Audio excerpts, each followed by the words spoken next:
আলাইকুম। আজকের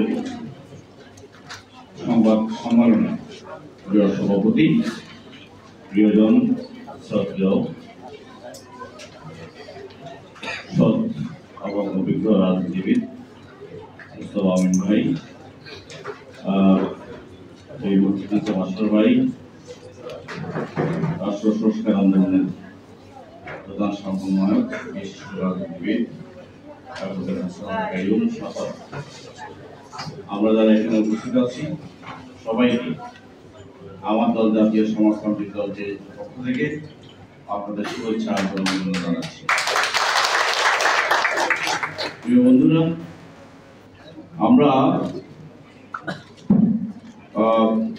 অনেক আগ থেকেই আপনাদের সংগঠন অহিংস বাংলাদেশের সাথে আমাদের বোঝাপড়া আছে, আমাদের বসবার সুযোগ হয়েছে, কথা বলবার সুযোগ হয়েছে। ফ্যাসিবাদ বিরোধী লড়াই যখন আমরা করছি তখনও বেশ কয়েকবার আপনাদের নেতৃবৃন্দের সাথে আমরা কথা বলেছি আন্দোলন সংগ্রাম নিয়ে, বাংলাদেশের ভবিষ্যৎ, বাংলাদেশের সম্ভাবনা, এইগুলো নিয়ে আমাদের ভিতরে ব্যাপক আলোচনা আমরা করবার চেষ্টা করেছি। এবং মোস্তফা আমিন ভাই প্রায়শই উনি বিভিন্ন অংশীজনের সাথে মত বিনিময় করবার ক্ষেত্রে অন্য যে কোনো রাজনৈতিক ব্যক্তিত্ব অথবা সংগঠনের তুলনায় বেশি অগ্রসরমান ছিলেন এবং চাইতেন সকলের সাথে কথা বলে একটি পথনাংশ তৈরি করবেন। যেই প্রোগ্রামটি নিয়ে আপনাদের সাথে এই অন্তর্বর্তী সরকারের সময় যে ঘটনাটি ঘটল, এটি জুলাই গণঅভ্যুত্থানের পরে 15 বছরের ফ্যাসিবাদ, দুঃশাসন, লুণ্ঠন, হত্যা, গুম, খুন, যে একটা নৈরাজ্যের বাংলাদেশ ছিল, যে বাংলাদেশটা ধ্বংসপ্রাপ্ত প্রায়, তার সমস্ত অর্গনগুলো প্রায় শেষ হয়ে গিয়েছিল, সাংবিধানিক প্রতিষ্ঠানগুলা ধ্বংস হয়ে গিয়েছিল। সেই বাংলাদেশের জুলাই অভ্যুত্থানের মধ্য দিয়ে যখন নতুন স্বপ্নের ভিত তৈরি হলো, যে এই স্বপ্নের বুনন আমরা করবার চেষ্টা করেছি অনেক আগ থেকেই। আমরা বলেছিলাম যে ফ্যাসিস্ট যে শাসন কাঠামো বা শাসন ব্যবস্থা অথবা যে ব্যবস্থার উপরে দাঁড়িয়ে তার দুর্বৃত্তায়িত শাসন, কর্তৃত্ববাদী শাসন আমাদের উপরে জারি রেখেছিল, এই ফ্যাসিস্টকে বদলানোর সাথে সাথে তার যেই শাসন ব্যবস্থা, তার যেই কাঠামো, যেটার উপরে দাঁড়িয়ে তিনি আমাদের অধিকার হরণ করেন, যেটির উপর দাঁড়িয়ে তিনি আমাদের লুণ্ঠন করেন, যেটির উপরে দাঁড়িয়ে তিনি আমাদের সমস্ত অধিকার হরণ করেন, সেই শাসন কাঠামো বা ব্যবস্থাকে আমরা থেকে চুরমার করে দিয়ে নতুন ব্যবস্থা তৈরি করি। তাই 5 আগস্টের পরে আমাদের স্বপ্ন ছিল শেখ হাসিনার ফ্যাসিবাদ এবং শেখ হাসিনা ফ্যাসিস্ট, এই দুটিকে আমরা পরাজিত করে নতুন বাংলাদেশ তৈরি করব। 5 আগস্টে শেখ হাসিনাকে আমরা পালিয়ে যেতে বাধ্য করেছি। আপনাদের সকলের সংগ্রামে, সকলের লড়াইতে এবং সাধারণ ছাত্র জনতা যারা কোন রাজনৈতিক দলের সরাসরি সদস্য নয়, এই সিংহবাদ মানুষ, সাধারণ মানুষ, শ্রমজীবী মানুষ, গার্মেন্টস কর্মী, রিক্সাজীবী বুকে বুক পেতে দিয়ে এই শৈল শাসকের বুকের গুলি বুকে নিয়ে তাকে পালাতে বাধ্য করেছে। সেই 5 আগস্টের পরে যে বাংলাদেশে আমাদের নিঃশ্বাস নেওয়ার কথা মুক্তভাবে, যে বাংলাদেশে আমরা মন নিরাপদ বোধ করবার কথা, যে বাংলাদেশে আমার অধিকারের কথা জোরে সোরে বলবার কথা, সেই বাংলাদেশে অহিংস গণঅভ্যুত্থানের একটি সমাবেশকে কেন্দ্র করে যে ঘটনা ঘটল, আমি মনে করি অন্তর্বর্তীকালীন সরকারের এবং জুলাই গণঅভ্যুত্থানের যে প্রত্যাশা এবং আকাঙ্ক্ষা তার বিপরীতে দাঁড়িয়ে অহিংস বাংলাদেশ শুরু করে এই নিপীড়ন নির্যাতনটা তারা এই সরকার চালিয়ে যাচ্ছে। আমরা পরিষ্কার আমার মনে আছে আপনাদের যে প্রোগ্রামের কর্মসূচি, এটি আমরা গণতন্ত্র মঞ্চ বৈঠক করছিলাম নাগরিক ঐক্য অফিসে, সম্ভবত সেখানে এই কর্মসূচি লিফলেট থেকে শুরু করে কাগজপত্র ভাষাভাবে আমাদেরকে পৌঁছে দিয়েছিলেন। সেটা 5 আগস্টের অনেক আগে, বহু আগে আপনাদের এই কর্মসূচি নির্ধারণ করা ছিল। তাহলে এই কর্মসূচি কিসের, কি তার লক্ষ্য, কি তার উদ্দেশ্য, এটি জানবার বুঝবার জন্য এই সরকারের যারা গোয়েন্দা সংস্থা, যারা এই সংস্থার তথ্য সরবরাহ করে, তারা কি জানতেন না? তার কোন তথ্যের ভিত্তিতে, কোন অনুসন্ধানের ভিত্তিতে নেতৃবৃন্দকে গ্রেফতার করলেন এবং এই সভাকে বন্ধ করে দেওয়ার জন্য সমস্ত আয়োজন সম্পূর্ণ করলেন, যেটি শেখ হাসিনা অতীতে বিরোধী রাজনৈতিক কর্মীদের, বিরোধী দলমতকে দমন করবার জন্য সেই কাজটি করে। আজ পর্যন্ত আমরা অন্তর্বর্তী সরকারের কাছ থেকে এই অহিংস আন্দোলনের উপরে তাদের যে কার্যক্রম, তাদের যে নিপীড়ন, তার কোনো ব্যাখ্যা আমরা পাইনি। আমরা আজকে পরিষ্কারভাবে জানতে চাই কেন এই নেতৃবৃন্দকে গ্রেফতার করা হয়েছে, তারা রাষ্ট্রের বিরুদ্ধে কি কাজ করেছেন, তারা যে দাবি উত্থাপন করেছেন এটা রাষ্ট্রের কোন আইনে, কোন বিধিবিধানে রাষ্ট্র বিরোধী, এই ব্যাখ্যা এই সরকারকে দিতে হবে। এবং তাদেরকে নিপীড়ন নির্যাতনের মুখে ফেলে দেওয়া, এই জন্য এই রাষ্ট্রের ওই কর্তৃপক্ষ থেকে ক্ষমা চাইতে হবে। বন্ধুরা, আমাদের কাজ করবার ক্ষেত্রে পদ্ধতিগত ত্রুটি কারো মনেই হতে পারে, আমার রাজনৈতিক কর্মকাণ্ডের ত্রুটি ধরন আপনার ধরনের সাথে নাও মিলতে পারে, কিন্তু এর অর্থ এই নয় যে আমি যেভাবে কাজ করছি সেটিকে আপনি মাথায় দিতে পারেন। প্রিয় বন্ধুরা, আমরা আজকে একটা কঠিন সংকটের ভিতরে আছি। আপনারা জানেন অহিংস বাংলাদেশ, যে বাংলাদেশটি বিনির্মাণ করার স্বপ্ন দেখছে, বাংলাদেশের কোটি কোটি মানুষ সেই বাংলাদেশের স্বপ্ন দেখে গত 54 বছরে আমরা বারবার স্বপ্ন দেখেছি, আমরা বারবার লড়াই করেছি, আত্মহত্যা দিয়েছি, আমরা গণতন্ত্র মুক্তি পাক, স্বৈরাচার নির্বাচন জাগে স্লোগান দিয়েছি, আমাদের পাশ থেকে বারবার স্বৈরাচার নির্বাচন গেছে, কিন্তু গণতন্ত্র মুক্তি পায়নি। আমরা বারবার, আমরা 90-তে আন্দোলনে বিজয় লাভ করেছি, আমরা 96-তে করেছি, 2001-এ করেছি, 2006-তে করেছি, আন্দোলনে বিজয় লাভ করেছি। একই সাথে সেই আন্দোলন জনগণ পরাজিত হয়েছে। আমাদের আন্দোলন হয়, আমরা রক্ত দিই, আমরা আত্মহত্যা দিই, আমরা একটি নির্বাচিত সরকার গঠন করি, কিন্তু জনগণ যেখানে ছিল সেখানে থাকে। জনগণের ভাগ্যের কোনো পরিবর্তন হয় না, জনগণের অধিকারের কোনো পরিবর্তন হয় না। আমরা যখন যে শাসক ক্ষমতা নাই, সেই শাসক এই শাসন ব্যবস্থাকে ব্যবহার করে এই দুর্বৃত্তায়িত উপনিবেশিক যে শাসন ব্যবস্থা বাংলাদেশে বহাল আছে, যেটি ব্রিটিশ পাকিস্তানিদের রেখে দেওয়া শাসন ব্যবস্থা, শাসন কাঠামো, তাকে ব্যবহার করে আবার জনগণের উপর চেপে বসে, আবার তারা ফ্যাসিবাদ হয়, আবার তারা স্বৈরাচার হয়। যেমন আমরা দেখেছি গত 15 বছরের শেখ হাসিনার কর্তৃত্ববাদী শাসন, এই ভয়াবহ কর্তৃত্ববাদী শাসন তৈরি করেছে শেখ হাসিনা। এই সংবিধানকে ব্যবহার করে, এই বিচারালয়কে ব্যবহার করে, এবং এই প্রশাসন বাহিনীগুলোকে ব্যবহার করে বাংলাদেশের মানুষকে একদম তলানিতে ঠেকে দিয়েছে। বন্ধুরা, তাই আজকে যখন 5 আগস্টের পরে রাষ্ট্র সংস্কারের দাবি উঠেছিল, তার আগে আমরা রাজনৈতিক দলগুলো বলেছিলাম ফ্যাসিস্ট এবং ফ্যাসিবাদী ব্যবস্থাকে আমরা বদলাবো। সেই দাবির মুখে জুলাই গণঅভ্যুত্থানের ছাত্র জনতা এই দাবিকে গ্রহণ করলো, পুরো জাতি আশাবাদী হয়ে উঠলো। এইবার বোধ হয় বাংলাদেশটা বদলে যাবে, নতুন বাংলাদেশ তৈরি হবে, সেই স্বপ্নে বিমূঢ় আমি, আপনি, আমরা সকলেই। কিন্তু দুর্ভাগ্য হলো বাংলাদেশের রাজনীতি পিছিয়ে যাওয়া রাজনীতি। বাংলাদেশে নতুন কোন সম্ভাবনা যখন তৈরি হয়, নতুন কোন বক্তব্য যখন দাঁড়ায়, তখন আমাদের এখানকার যে রাজনৈতিক কৃষ্টি সংস্কৃতি, তারা পুরনো বন্দোবস্তকে বহাল রাখবার জন্য উঠে পড়ে লেগে যায়, তারা পুরনো ব্যবস্থাকে আটকে রাখার জন্য উঠে পড়ে লেগে যায়। নতুন কিছু গ্রহণ করবার তাদের চিন্তা অথবা ইচ্ছা তারা ধারণ করে না। এর কারণ হচ্ছে ওই পুরনো ব্যবস্থা বহাল রাখলে, ওই পুরনো কায়দায় শাসন করলে, ওই পুরনো পদ্ধতি ব্যবহার করলে তাহলে বাংলাদেশটাকে ওই ফোকলা বানানো সম্ভব, বাংলাদেশটাকে লুণ্ঠন করা সম্ভব, বাংলাদেশটাকে খুব হত্যার জায়গা তৈরি করা সম্ভব, আয়নাগর তৈরি করা সম্ভব, এখানে বিনা বিচারে মানুষ হত্যা করা সম্ভব। সেই জন্য নতুন করে বন্দোবস্ত করে এখানকার রাজনৈতিক সমাজ হাঁটতে যায় না।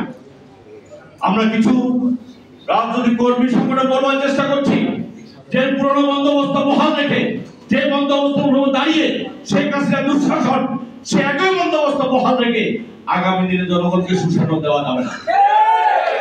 সে একই পদ্ধতি বহাল রেখে জনগণকে গণতন্ত্র দেওয়া যাবে না। সে একই পদ্ধতি বহাল রেখে এই লুণ্ঠন রাজ্য যেটি তৈরি করেছে, যেটি আপনারা কথা বলছেন, সেটিকে ফেরত আনা যাবে না। তাই অহিংস আন্দোলনের বক্তব্যের সাথে সহমত পোষণ করে এই কথাটা বলতে চাই, যতই লুণ্ঠনের অর্থ আনার দাবি তুলুন না কেন, রাষ্ট্রের কর্তৃত্বের জায়গা যেখানে সংবিধানের সমস্ত ক্ষমতা যে প্রধানমন্ত্রীর হাতে দেওয়া হয়েছে, যার এক কথা, তার বক্তব্যে, তার আঙ্গুলে হেলনে সবকিছু চলে, লুট চলে, লুণ্ঠন চলে, সমস্ত কিছু চলে।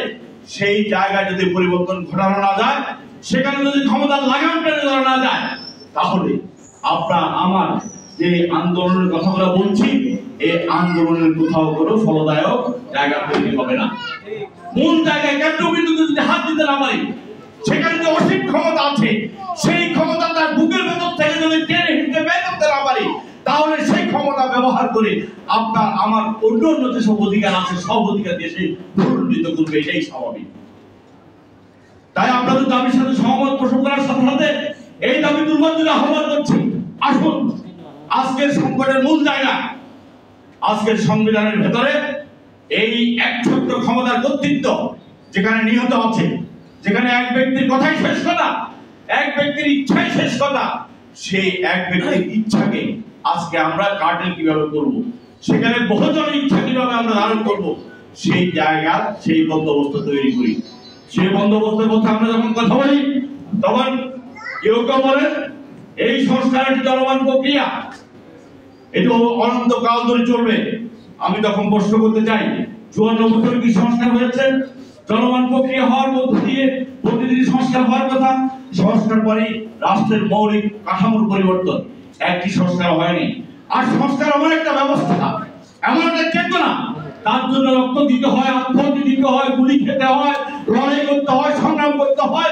এর মধ্য দিয়ে আপনার জাতি জাগ্রত হয়, এবং জাগ্রত হওয়ার মধ্য দিয়ে রাষ্ট্রের পরিবর্তনের দাবিটা উত্থাপিত হয়। শুধু শুধু সংস্কার দাবি সমাজে আসে না, শুধু শুধু সংস্কারের কথা সমাজে আসে না।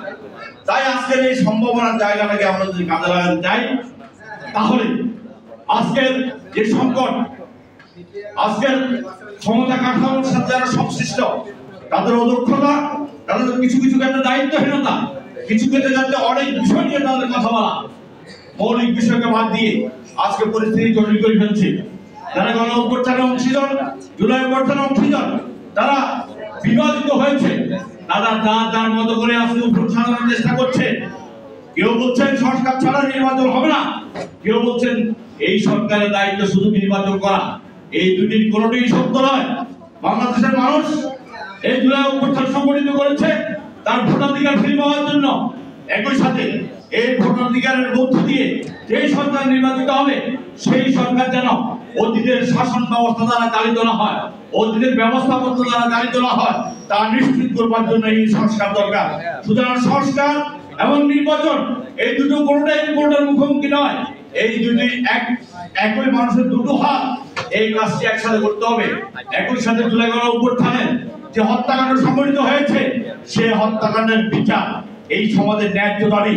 কারণ এত বড় হত্যাকাণ্ডের গণহত্যা যদি বিচার না হয়, তাহলে সমাজ এই দায় নিতে পারবে না, এবং এই গণহত্যাকারীরা পার পেয়ে যাবে। বন্ধুরা, আরেকটি কথা বলে শেষ করতে চাই, এই অন্তর্বর্তী সরকারের কাছে আমরা বারবার আহ্বান করেছি, এত বড় জুলাই হত্যাকাণ্ডের পরে আমরা দাবি করেছিলাম 5 আগস্টকে ফ্যাসিবাদ বিরোধী দিবস ঘোষণা করার জন্য। এই সরকার করে নাই। ফ্যাসিবাদ বিরোধী দিবস ঘোষণা করার মধ্য দিয়ে বাঙালি জাতির যে সংস্কার এবং নতুন রাষ্ট্রের চিন্তা, সেটিকে আরো বার্ষিত করা যেত।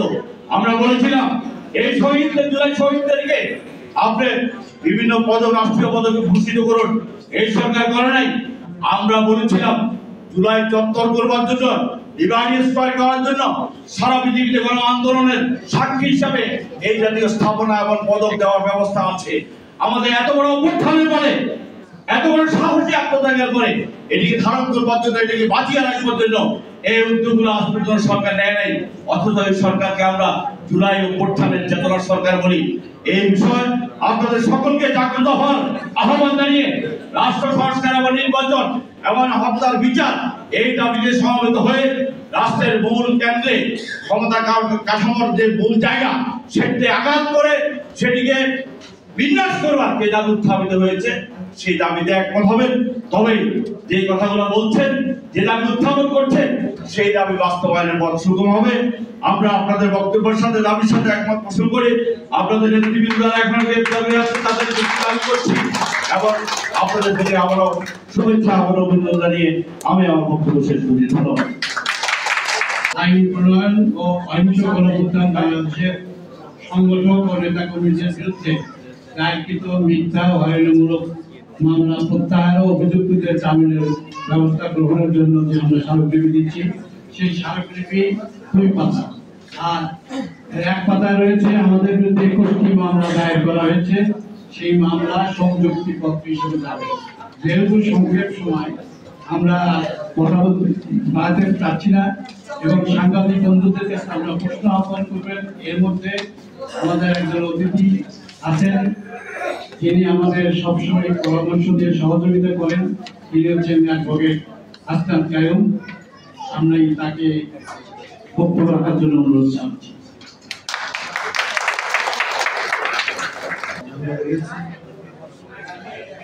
আমার তো ছিল পরিবার বলেছিল যে আজকে এখানে আসা আমার জন্য কঠিন ছিল। আমি আমার পক্ষে খুব বেশি কথা বলা সম্ভব না, 2-3টা কথা আপনাদের সাথে করব, আবার করে আমার কথাটা শেষ করব।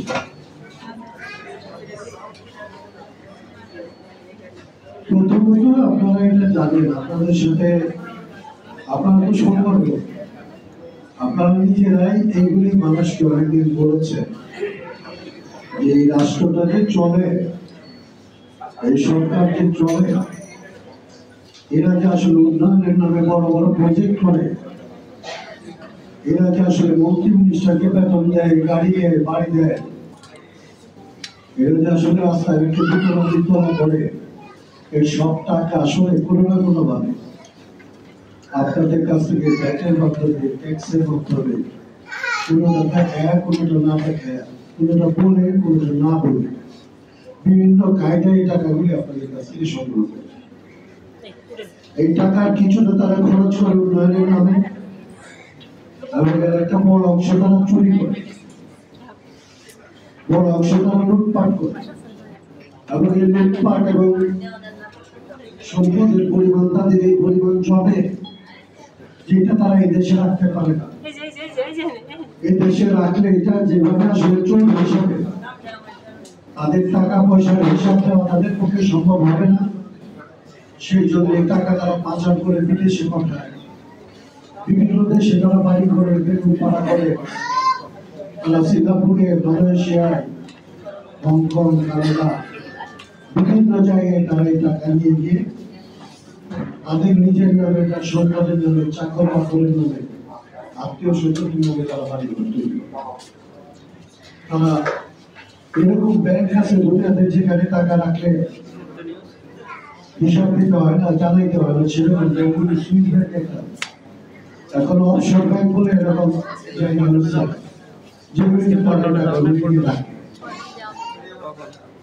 এবং আপনাদের যারা নেতৃত্ব তারা বলছিল যে এই টাকাগুলি আমাদের কাছ থেকে নেওয়া, আমাদের মানুষদের কাছ থেকে নেওয়া, আমাদের সন্তান সন্ততি এখন কাজ পায় না, চলতে পারে না, টাকাগুলি উদ্ধার করে আমাদের সন্তানদেরকে আসলে বিনা জামানতে, কারণ এটা আপনাদেরই টাকা, টাকার আসল মালিক তো আপনারা, এসে যে আমাদের টাকাটা আমাদেরকে ফেরত দাও, আমরা এটা খাটান আর তোমাদেরকে আমরা ফেরত দেবো। এই তো আপনাদের আন্দোলন।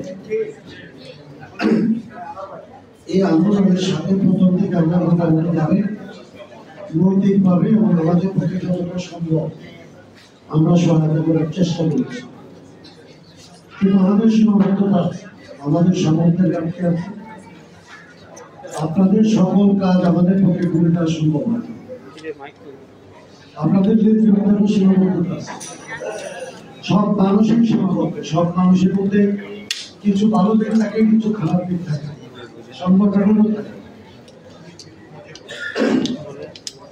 সময় বিচার করা, পদ্ধতি ঠিক করা, কখন কোন কাজটা করা যাবে, কোনটা কখন করা যাবে না, এগুলি হিসাব করা, এগুলোর মধ্যে অনেক সময় ভুল হয়। অনেক সময় যেটা ঠিক মনে করেন ঠিক পথে করতে গিয়ে অনেক সময় ভুল হয়। আপনাদের 25 তারিখের যে সমাবেশ ছিল সেইটার উপরে সরকার যে ধরনের দমন পীড়ন চালাইছে, যে ধরনের নির্যাতন করছে আপনাদেরকে এবং যত মামলা মোকদ্দমা দিয়েছে, এটা নিয়ে আমরা যেমন করে সরকারের সাথে আমি ব্যক্তিগতভাবে কয়েকবার কথা বলছি,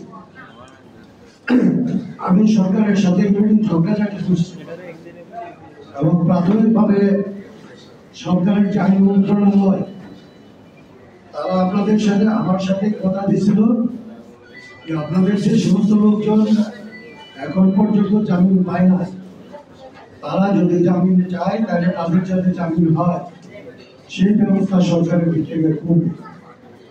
এইটা আজকে এখানে যারা আছেন তাদের মাধ্যমে আমরা আপনাদের নেতৃবৃন্দকে বলছি, আপনাদের মাধ্যমে বলতে পারি যে 21টা মামলার মধ্যে বিভিন্ন জেলায় যেখানে এখন পর্যন্ত আসামি আছে, যারা হাজির হন নাই, জামিন পাবেন নাই, ভয়ে যারা পালায় আছেন, তারা আপনাদের নেতৃবৃন্দের সাথে আলাপ করে ওইখানে তারিখ মতো হাজির হলে আপাতত জামিন হবে। পরবর্তীতে আপনাদের মামলা তারপর যদি আমরা বলছি সেটা এখন পর্যন্ত আমরা কথা পাইনি, আমরা বিশ্বাস করি এখানে যারা আছে এবং অন্যান্য রাজনৈতিক দলের যারা নেতা আছে সবাই মিলে আমরা বললে এটা বাংলাদেশে এখন হবে। বাংলাদেশের একটা ধরেন অদ্ভুত ব্যাপার আছে, আমি কথা বলতে পারতেছি না, কিন্তু একটা কথা বলি, আমি কথাটা শেষ করি। বাংলাদেশ একটা বিপদের মধ্যে আছে এখন, যে সরকার আছে এই সরকার এরকম একটা সরকার আমরাই চাইছি, সবাই চাইছে এরকম একটা সরকার হোক। এই সরকার আপনার চাওয়া সরকার, কিন্তু এই সরকার হওয়ার পরে এই সরকার দেখবেন যে সরকারটি যতটা সুস্থ, যেরকম সরকার হবে বলে আপনি বলে দিচ্ছেন, এই সরকার এরকম সুস্থ না। এই সরকারের পরে হয় হাত পা চলে না, অথবা মাথা চলে না, অথবা পরিশ্রম এরকম প্রতিবন্ধী বাচ্চা হয় না, বাচ্চা তো মা ফেলে দিতে পারে। এখন পরিস্থিতি হয়েছে, আমি আরেকটা কথা বলে কথাটা শেষ করতে চাই। বাংলাদেশে 2-3 রকমের রাজনীতি হয়। একটা হচ্ছে আপনারা যেটা করতেছেন, আপনারা চাইতেছেন যে আমাদের টাকা আমাদের ফেরত দাও, তোমার দল যেটা ইচ্ছে সেটা করো, সরকার যেভাবে চলুক আমার কিছুটা আসে। কিন্তু বাবা এটা পরে ভাবতে হবে, আপনাদেরকে আজকেই ভাবতে হবে। আমি বলতে চাই আপনারা সমস্ত মানুষ যদি আসলে সাহস করে আবার সামনে আসেন, সবাইকে যদি আমাদের কিভাবে কাজ করা দরকার, কোন পথে কাজ করা দরকার, কোন পথে কাজ করলে আমরা আসলে ভুল কম হবে এবং আমাদের অধিকারটা আমরা আদায় করতে পারবো, এগুলি নিয়ে আমরা হয়তো সারাদিন ধরে আমাদের আলাপ করতে হবে। এবং সেই রকমের কাজ আমরা করতে পারবো আপনাদের মামলা মোকদ্দমাগুলির একটা সুরা হলে পরে। আমরা আশা করি এদের পরে এরকম অবস্থা হলে আপনাদের সাথে পরে আলাপ করে আমরা দেখতে পারবো যে আপনারা যে দাবি করছেন এই দাবি কতটা আসলে বাস্তবায়ন করা যোগ্য, কতটা যোগ্য না। আর এটা বাস্তবায়ন করতে হলে আপনারা যে পথে চলতেছেন এই পথে পারবেন নাকি আরো অন্য কোনো পথ লাগবে, এই জিনিসগুলি নিয়ে আমাদের আলাপ করতে হবে। আজকেই সব আলাপ শেষ করা যাবে, তবে আজকে আপনারা যে দাবিগুলি করছেন যে মামলা প্রত্যাহার, আপনাদের হয়রানি বন্ধ এবং আপনাদের যারা এখন পর্যন্ত পলাতক আছে কিংবা জেলে আছে তাদের জামিন হওয়া, এই দাবিগুলির সাথে আমি একমত। এই দাবিগুলির প্রতি সম্মতি জানিয়ে দিচ্ছি আমাদের সংগঠনের পক্ষ থেকে। এবং এটার জন্য এই কাজগুলি আদায় করার জন্য যা করা দরকার আমাদের দিক থেকে আমরা আপনাদের সাথে থেকে এই কাজটা করবো এবং এই কাজটা করবো। আমাকে কথা বলার সুযোগ দেওয়ার জন্য আপনাদেরকে ধন্যবাদ জানাই। আমি আমার কথা থেকে শেষ করছি।